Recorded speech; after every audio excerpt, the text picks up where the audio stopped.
Lo que vamos a ver hoy, entonces, son los órganos de la sección media.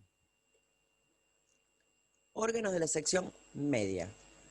Básicamente, los órganos de la sección media son estómago, duodeno, que es la primer porción del intestino delgado, y las glándulas anexas. ¿Cuáles son? Hígado, páncreas. Si ustedes ven acá, también está el vaso, acá al costadito, la vesícula biliar, y al vaso no lo vamos a ver porque tiene algo que ver con el sistema digestivo. No.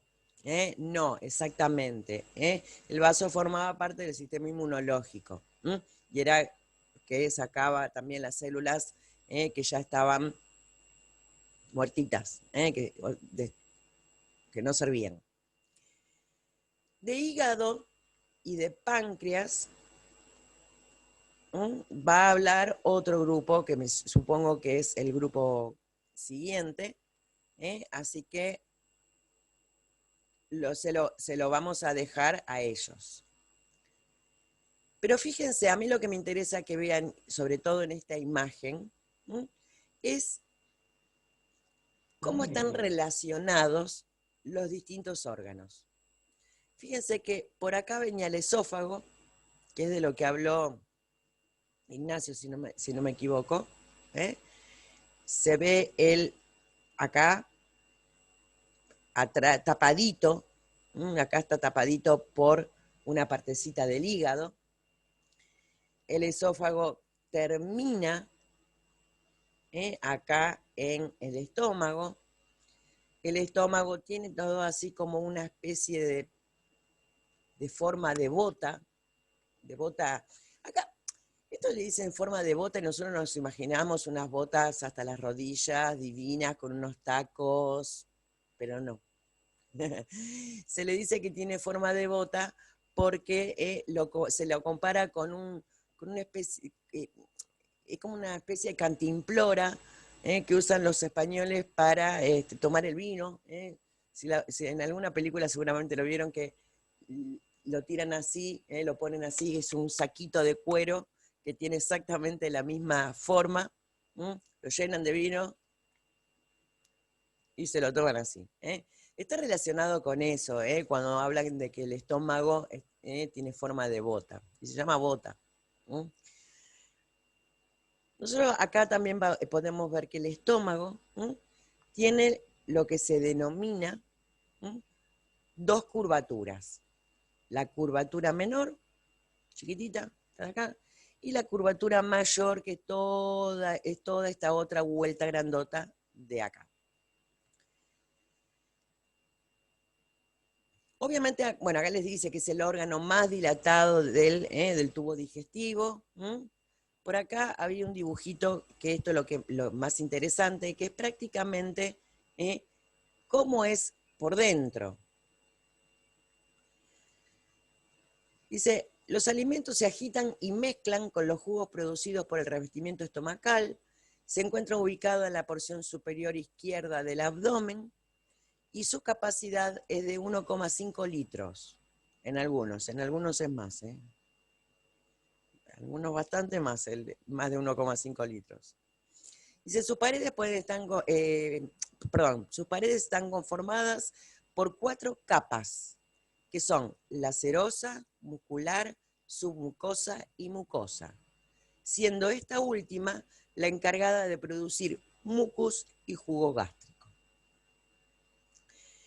Esto es importante, ¿por qué?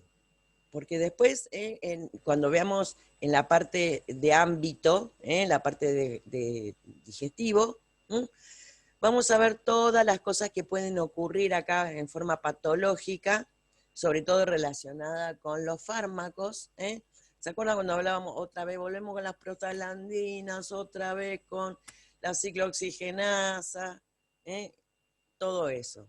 Bien. La serosa, ahora vamos a ir de afuera para adentro. La serosa no es otra cosa que una capita que envuelve una capita que envuelve a todo el órgano. Y por lo general es una capa que envuelve a casi todos los órganos. Si alguna vez cocinaron, uno de los órganos que tenemos en la cocina, digamos, que es donde lo podemos ver más fácil, ¿vieron? ¿Alguna vez cocinaron riñones? No, dice Marian, no. Ya, y pone cara de asquito. Bueno, comprate uno para diseccionarlo, que también es interesante. No, dice. Ahí está bueno, ¿eh? Bien. Van a ver que tiene como una especie de telita que se desprende. Gladys hizo un par de veces riñones, parece ser, porque asiente con la cabeza. A veces también la pechuga de pollo trae como una pielcita finita que uno la despega. Exactamente, ahí está, ahí la reconoció Marian. En realidad no es tan así, es más parecida a la del, ¿cómo se llama? A la del Hígado. riñón. El hígado también, el hígado, muy Sí, bien, el sí, hígado sí. también. Marian, ¿no te gusta nada al final? Es riquísimo el riñón. Sí. En Sí. realidad me gusta más del asado, lo único que te como son las costillas, o lo que sería carne, Vos, está sin bien, grasa. Es te que perdono. dar el ok a Marcelo que se devora lo que venga de la vaca, o sea. Mm, listo. A Marcelo lo invito, a vos no. Bueno, esa capita, digamos, esa cerosa, es lo que cubre todo, todo el órgano, y no tiene otra función más que, digamos, como una especie de protección, una especie de separación con respecto a todo lo que está alrededor. Bien, después viene la capa muscular. Esta capa muscular que que está precisamente en la pared del órgano, la función que cumple precisamente es que el órgano, que el estómago precisamente se mueva. Y que se mueva para mezclar los alimentos, para que los alimentos se mezclen bien con todo lo que es el jugo gástrico y después poder propulsarlo y mandarlo al duodeno. Y después tenemos las últimas dos capas, que son la mucosa y la submucosa, que son precisamente las dos capas más internas y son las que se van a ocupar de producir estas dos cosas tan importantes. Una, el ácido gástrico. Y el otro es el famoso moco protector. El jugo gástrico, o sea, la función que tiene el jugo gástrico es impedir que el alimento que está ahí en el estómago se empiece a descomponer. Yo necesito que al duodeno el alimento llegue en condiciones para que después ya nos contarán el resto de los grupos, o creo que será, calculo que será el de la semana que viene, con diferentes sustancias que van a llegar ahí al duodeno y permitir la absorción de los alimentos, de los nutrientes. Pero bien, entonces, acá en el estómago la producción de ácido gástrico también necesita lo que se denomina una protección. El ácido gástrico es extremadamente corrosivo. Si ustedes lo piensan, piensen en una situación en la cual no tanto de acidez, pero por ejemplo en el vómito, donde arde, aparte de la molestia, ¿no? Termina ardiendo todo el esófago, toda esta parte, precisamente porque es el pasaje del contenido del estómago hacia afuera, en este caso la vía superior, y que sale al exterior por la boca. es extremadamente ácido. Si hablamos en cuestiones de pH, tiene un pH de 2, ¿sí? Entre 1 y 2.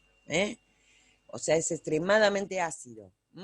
Si nosotros pensamos en términos de pH, el pH, que es esa escala que va del 1 al 14, el 7 es el neutro, o sea que no es ni una cosa ni la otra. Bueno, imagínense que 1, 2, lo ácido que puede llegar a ser. Y si es tan ácido, es extremadamente corrosivo. Entonces, obviamente, tiene que haber una capa protectora que impida que se lastime las otras capas, la muscular y la submucosa, todas.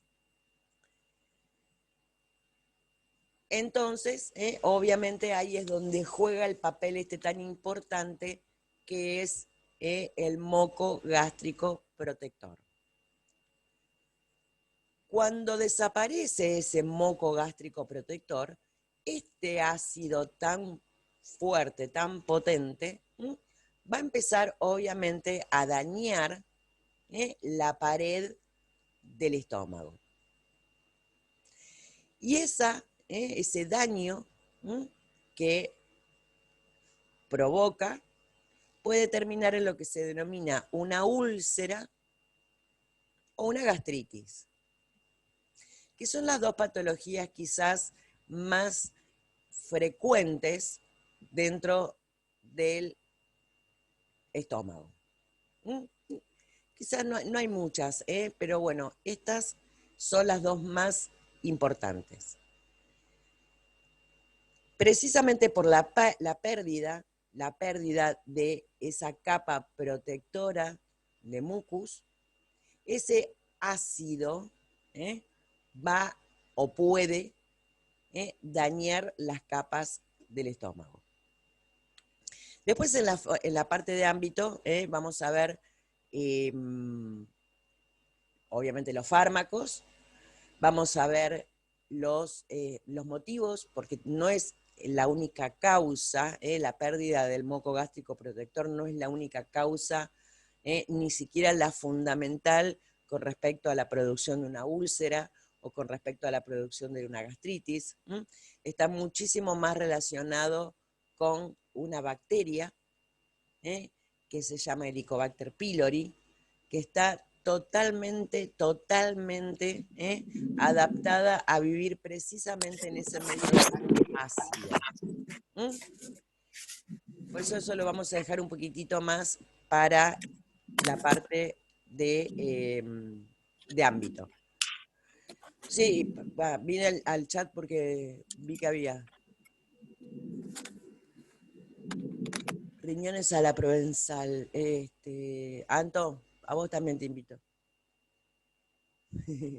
Vamos a seguir con el estómago. Bien, entonces, obviamente, si nos fijamos en la forma que tiene el estómago, ¿en qué parte de ustedes se les ocurre que sea más frecuente la presencia de una úlcera cuando falta moco gástrico protector? Fíjense la forma que tiene.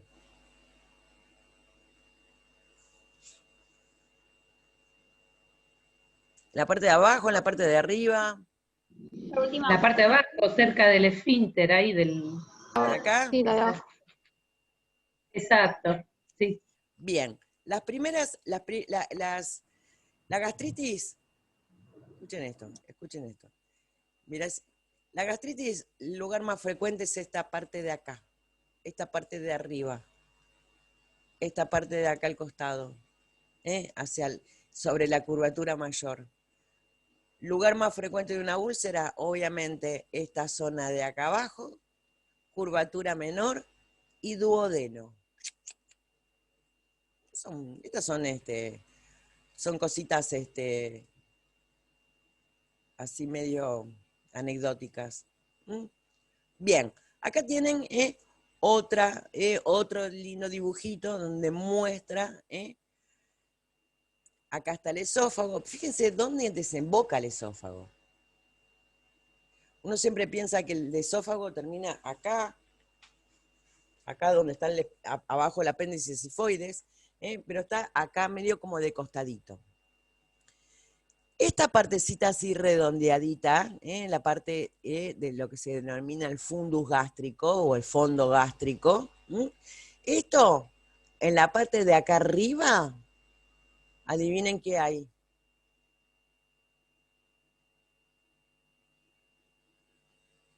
El diafragma. El esófago, está. Ustedes imagínense, ¿se ve el cursor si yo hago un dibujo así imaginario? Sí. Bien. Acá está el diafragma. Pli, pli, pli, pli. Acá están los costaditos de la persona. Había una manera de dibujar esto, pero no la sé. El esófago tiene que pasar desde el tórax hacia el abdomen y precisamente pasa por un agujerito que se llama hiato diafragmático, que es un agujerito precisamente en el diafragma, y entra al estómago. También otra fuente de patología. ¿Por qué? Porque cuando pasa el esófago por ese agujerito del diafragma para llegar al estómago, puede ocurrir dos cosas. Que anatómicamente el esófago sea muy cortito o que el esófago sea muy largo. Y esto puede originar una patología que se denomina hernia hiatal. Quiere decir que una partecita del estómago va a pasar para arriba por el agujerito donde pasa el esófago y va a haber un pedazo, digamos, de estómago dentro del tórax.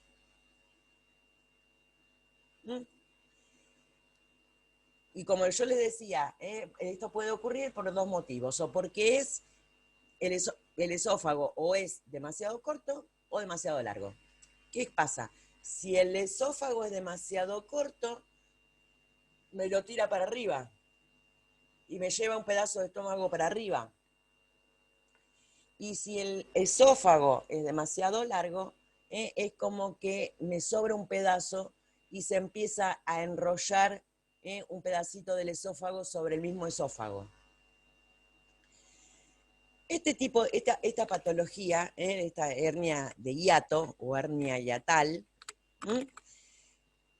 es bastante frecuente. Es bastante frecuente. Tiene un síntoma que es, les diría que prácticamente diagnóstico, que se llama signo de la lavandera. Y ustedes me van a decir, profe, eso ya no se usa más, ahora tenemos el lavarropa automático, pero bueno, el síntoma existe desde antes y le pusieron ese nombre. ¿Por qué? Porque es algo que es característico. Cuando la persona que tiene hernia de hiato o hernia hiatal se agacha, tiene acidez. Si no, no. Si está en posición erecta, no tiene acidez. Ahora, en cuantito se agachó, por eso le dicen el signo de la lavandera, las lavanderas en el 1800 que lavaban ahí la ropa en el fuentón y la tabla, que se tenían que agachar, ahí es donde se produce la acidez. Si no, Profe, no. Sí. buen día. Buen día. ¿Y cuando duermen? No tanto, porque como el tema es que el agacharse, aparte de cambiar la posición, digamos, para abajo, pensá en la gravedad. Cuando estás acostado, es como que queda la parte de declive del estómago, queda, o sea, pensá que esto, en vez de estar así paradito, está así acostadito y todo queda acá abajo. ¿Es cierto que depende del lado? Depende del lado, ¿qué cosa del lado? ¿De dónde De la, dormís? sí, por la forma del estómago, ¿puede ser? Sí. Vos pensás que, Podría. o sea, vos pensás siempre en la gravedad, en la ley de la gravedad. O sea, depende de la posición que te encuentres, va a estar más predispuesto o menos predispuesto. Pero la realidad es que... Si comen mucho también, si no esperan hacer la digestión, se le viene la comida para No, arriba de la cintura. no, está bien. Ahora, Porque mi marido tiene, por eso. ¿qué tiene? ¿Hernia de hiato? Sí, Sí. y come demasiado. Bueno, pero básicamente es eso, es que de hecho el tratamiento no farmacológico de la hernia de hiato precisamente es no usar ropa ajustada, no tratar de levantar la cabecera de la cama. Eso después lo vamos a ver y se va a entender un poquitito más con eso del tratamiento no farmacológico. Duerme como con 5 almohadas, mi madre. Pero vos sabés que más que levantar la cabecera de la cama con 5 almohadas o 2, lo que fuere, es preferible levantar las patas de la cama. O sea, que la cama quede así. Porque cuando vos levantás la cabeza, al menos que te pongas las almohadas en la espalda. El tema es que en algún momento, mientras estás durmiendo, se te van a mover seguro. En cambio, si levantás las patas de la cama, no te digo que estés sentado así, pero si está más o menos así un poquitito más levantado, da muchísimo mejor resultado y es una pavada. En vez de gastar toneladas de plata en omeprazol y todo el resto. Bien. Me encantó meterles cosas de patología, porque esto está muy relacionado con lo que vamos a ver, calculo que la semana que viene en ámbito, porque, y aparte es de todos los días, de todos los días. Antes que se nos corte, quería hacer también un poquitito la diferencia entre lo que es la sintomatología de una gastritis y de una úlcera. Primero y principal, la gastritis es una inflamación. Es una inflamación. O sea, toda o parte de la mucosa gástrica está inflamada. Itis, inflamación, gastritis, estómago.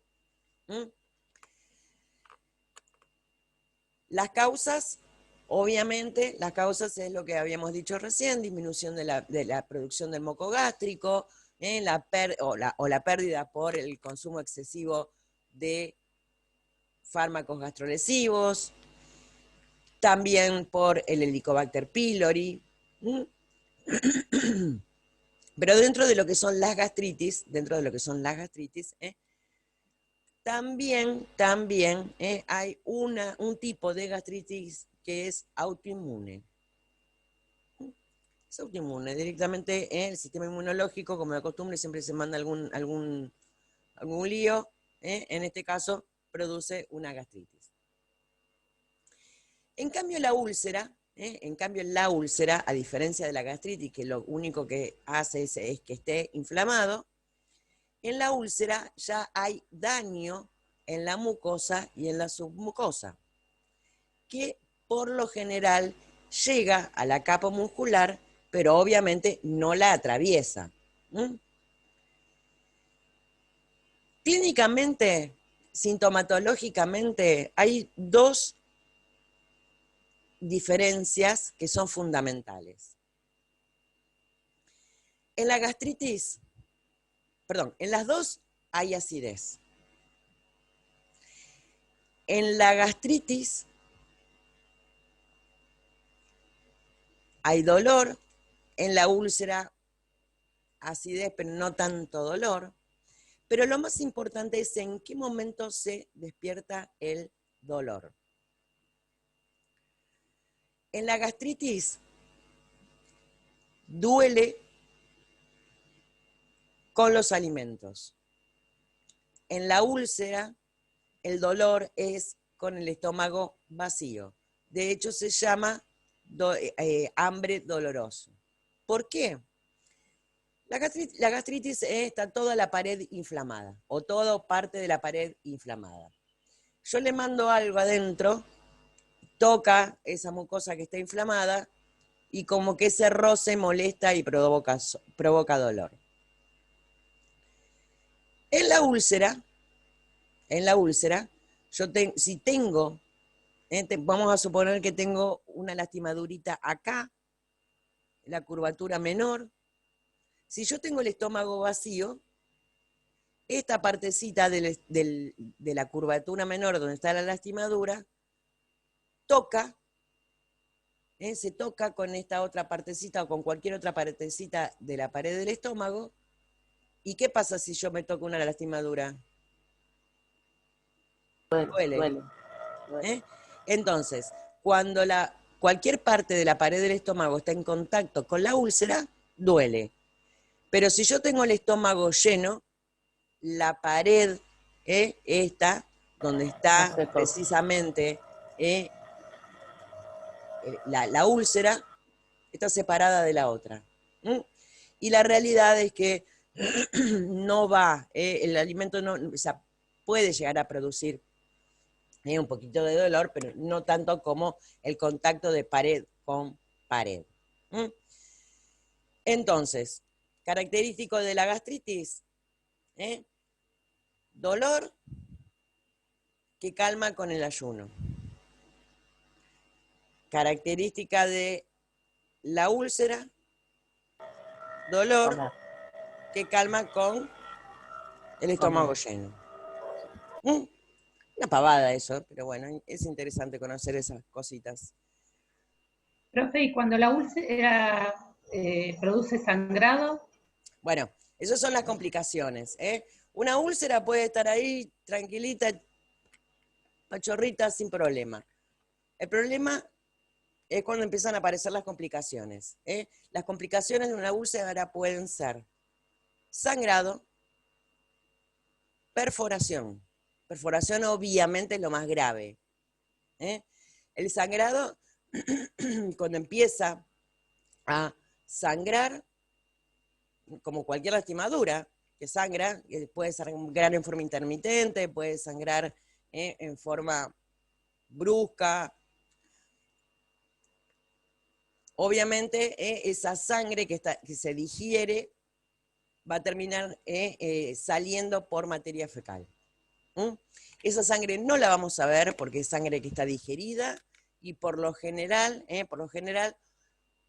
para poder descubrirla se hace un análisis que se denomina sangre oculta materia fecal.